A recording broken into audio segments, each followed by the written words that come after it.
Welcome back, Go Game Masters, or your master, the Frank Master here. Welcome back to the Mario Kart Super Circuit Podcast, I guess. It's not really a Let's Play, it's more of a podcast, no more think about it.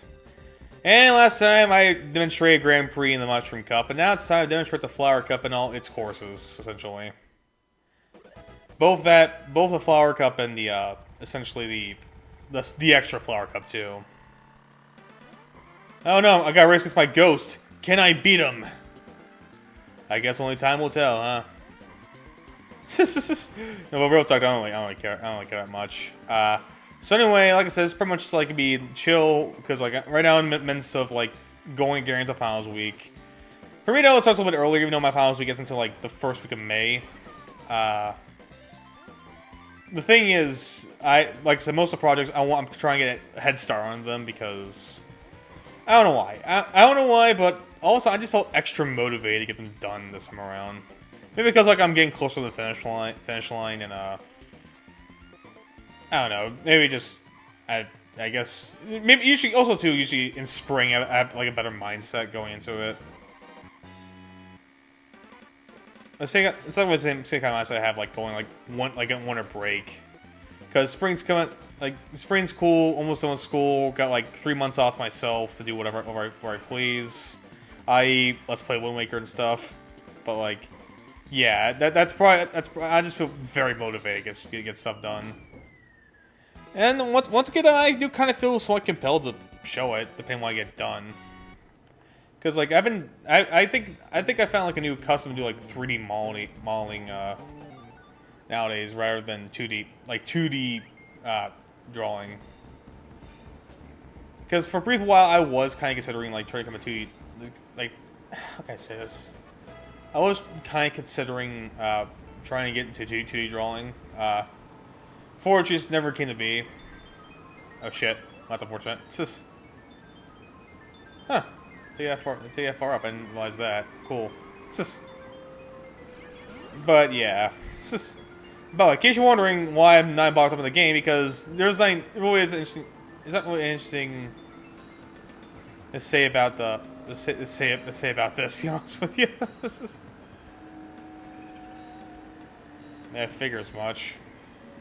So anyway, yeah, I guess I'm just being excited for the summertime is like around the corner. Summertime's my most productive time of the year, surprisingly. 'Cause I'm not swamped with schoolwork and stuff like that. Because unfortunately, none of my classes can be taken in the summer for some baffling reason. But whatever. I'm also kind of looking forward to my writing break as well. Well, it probably has a lot to do with it too, because it's like one less thing to worry about for now. You know, I still very much enjoy writing and stuff like that. It's just more so that I now have like more time to get this shit done, sort of thing. But yeah, that's kind of what's happening. Thankfully, by the time we do Mario 64 DS, I'll probably have most of the final. I'll pretty much have the entirety of the finals done. Just got like some just submit it and all that good stuff. So we should be good to go for the summer Let's Plays, essentially. But anyway, I guess also talk about this too, because this was a huge shaking point that happened last week. Or I guess by the time this video is uploaded a week and a half ago. And it's something that I've been very personally, very interested in talking about. And that's the fact that, I don't know how much I've been talking about on this channel, but, I've been very vocal. I've been saying, I've been watching a lot of, not Lulu again, sorry, Cheeseland. I've been talking about, at least my mind, indie animation projects, because, I've always been super intrigued with all of them. Every single last one of them, and essentially, I mean, you already heard me tell, the first 2 seasons of Hazbin Hotel, how I feel about those two. I'm not gonna go super in depth into those two, because that's gonna be the focus of this conversation. Also, that my opinions of those 2 seasons have mostly remained unchanged, so I don't have much to say about them. But outside of course, obviously, when you talk about indie productions, you can't be hearing us talk about Glitch Productions, which has been the head honcho, essentially, the big name, and I've been familiar with glitch projects ever since its inception way back in I think it was 2018 when it came out. Because back in the day, back when I was like just starting out start watching videos on YouTube, I did become a big fan of SNG4 essentially, those old weird wacky Mario cartoons. Now, that's a whole discussion in itself. But so I'll see that for like another time. Maybe this Let's Play too. Who knows? But that's the main focus of this. Right now, I'm just trying to set the scene so we can get to the actual meat and bones of it, which will probably be next episode, but we'll see. Anyway, but essentially, I've been familiar with Ghost Productions. I was there when they pretty much released Meta Runner's first episode, and I'm not gonna talk about every single glitch show because I just don't have that much thoughts for. Like Meta Runner, it's a cool start, but not really a show I think is particularly that great. I'll pretty much tell you, as someone, especially someone who's actually watched SMG4 and continued watching to his end of last year, that Sunset Paradise is not a good show. I was very critical of that show when it came out. The thing is, I don't want to be super negative either, because like I'm more being critical for the sake of them hoping for them to improve, essentially. Because if I want to see any productions like start really getting legs and run, I want to see them, fine tune at their best. They can really show the industry that they deserve to be taken seriously.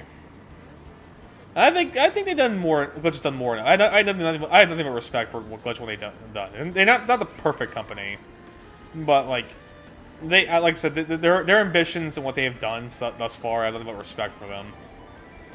And you probably see what it's going to. But outside of that, though, I did like Meta Runner. Meta Drones. Not the biggest fan. Not the biggest fan of its narrative, but the animation was spectacular on that thing. In fact, if you ask me to this day, I still think Meta Drones is the best looking glitch show. But of course, obviously, you can't talk about glitch without mentioning the Amazing Digital Circus, which has been everybody's favorite thing since it first came out in 2023. Oh, that was a final lap. My bad. But yeah, you cannot go 2 steps. You can't talk about glitch box show without talking about Digital Circus in the same breath. And not all for nothing. It's not one. It is definitely one of. I know it's the popular opinion to have, but I mean, come on. It is just objectively the best indie show on the market. I don't really think there's that many. I don't think it's really that close of a competition, if you ask me personally. And one of the huge things about Digital Circus is that obviously it became not only the most popular show on their catalog, but also they noticed too, so they decided to recognize and try to put it in theaters. You can probably see where this conversation is going, and yes, but it was a huge. Granted, I understand the storm's probably long past by this point. Yeah, but I just felt like it's interesting to bring up because it's a topic that always stuck out to me and really kind of question the grand fan base, because like I'm gonna say this right here right now. I don't mean this in a mean way. I just mean it in a way that I think it's pretty understandable. It's the fact that I personally believe the Digital Circus has possibly the worst fan base, at least the worst cartoon fan base I've seen since Steven Universe. And if you want to talk about how bad that freaking fan base is, I mean, that fan base literally bullied a drawer for incorrectly, as in case you can't tell, I'm using my quotation marks, quote unquote, incorrectly drawn rose quartz and literally pushed that artist to almost commit suicide. So that's how you if you're rivaling that level of fan base, that's how you know you're truly some special shit. And I think this previous saga going to theaters helped exemplify this even further, because like when it was announced the final episode was put in the theaters, granted, I understand too, it is easier for me to say since I do live in America and I have already got my tickets for it, so it was pretty easy for me to get compared to somebody else's, and that way I understand your anger. But the problem is you're taking the Digital Circus's anger is taking out the wrong people. Glitch and Goose are not the people you should be criticizing here. If anything, one thing, if I want to say anything real quick, just to make sure I'm not trying to play two favorites here. I think Glitch was a little too ambitious with this, because I understand why I did it. Digital Circus is their most popular show, no doubt. So it makes sense to take this concept and essentially take it even a step further and put it in theaters. Personally, I think they should have waited. I think they should have waited to when they did once the industry started realizing that people really love indie animation, and because the thing is, I mean, granted, some do see that like with with Hazbin Hotel being picked up by Amazon, that sort of thing, but theaters themselves, especially with the dying market that is the theater, they're gonna be less willing to take risk. So they want to know for sure who's anything is gonna make a quick buck, gonna make enough to keep theaters in business. And after reading their email, I can totally get why they were so concerned about all of this. Now, granted, it has gone better since then. Now that any companies have seen that, oh yes, people do want to watch this on the big screen, and god damn it, whatever, I don't care anymore. I was talking about the game. Yeah, people will want to see these in theaters, and so that's why you're seeing a lot more open up for this. But the criticism, though, the one that really got me laughing is that what they're completely crying about is that they're portraying us fans, not making it YouTube first. Now we're gonna avoid spoilers for 2 whole weeks, and I shake my head to that. First of all, Glitch is giving out free content for free on YouTube for easy watch. Now, granted, I guess it's not exactly free because you need to pay for an internet connection and all that, but that's an external factor that Glitch can't control. So, by all accounts, they're giving it to you basically for free.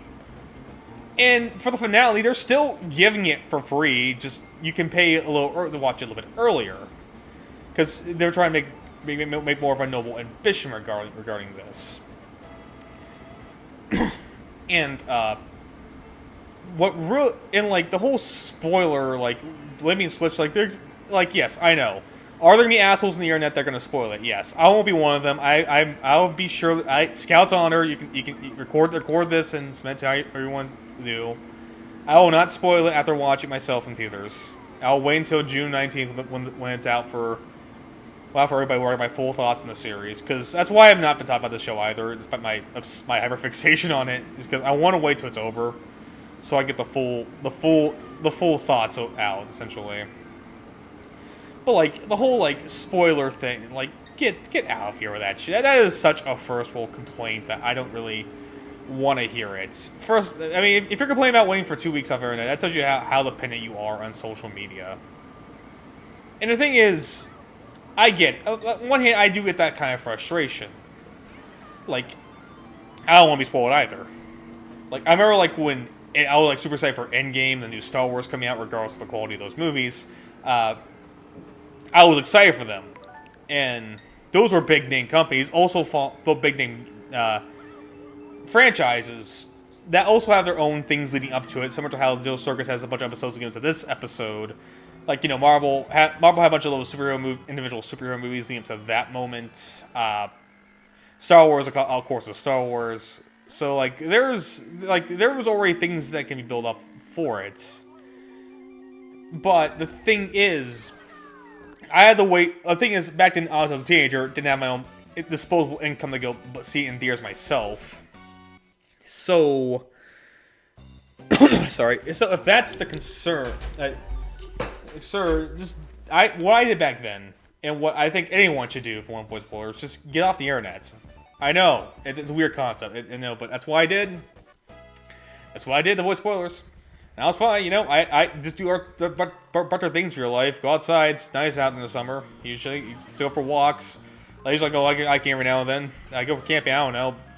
Go out with your family, they'll probably miss you. If not, then go play some video game. For example, I got a huge backlog of games I have yet to play right now. I feel more compelled. I'm sorry now, I feel more compelled to play Tears of the Kingdom again for the 18th time, so... Well, it's me, but still. I have a huge backlog I need to get to. Games I want to play, I have yet to play right now. Go watch other shows. I mean, I can't tell you how many shows I got recommended to me I have yet to watch. And like, you know, go like or go read books, read comics, like do something productive. I like to write usually, so like go writing, go drawing, do literally anything else in those 2 weeks besides being on social media. And when you're on social media, make sure just, if you're going to go from social media for one reason or another, just make sure you pick and choose where to go. Just go places where you know the spoilers are going to be at. Like, for example, if you like to watch a video game, like watch like a commentary channel about something or something, or like just, you know, have it as white noise. Make sure you just immediately go to that commentary channel, just put on there, and just put in the background, just listen to it.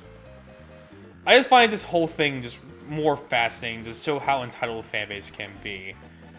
And another thing too that probably also probably goes in as well is that a lot of these people are kids. I think fans are kids is probably the concern. So that's why I'm not trying to be too harsh on them, because like, despite the fact that I just compare people who are just, yeah, whatever. The point is, I understand they're just kids, probably just complaining about this. They just don't understand how things work, but it's just how it works. It's things you just gotta do. Well, yeah, that's going to be the end of that conversation, because that's all I really got to say about it. So anyway, that's going to do it here for today. So thank you all for watching. Your Master the Frank Master. Continue mastering games out of the next part. So I'll see you guys then.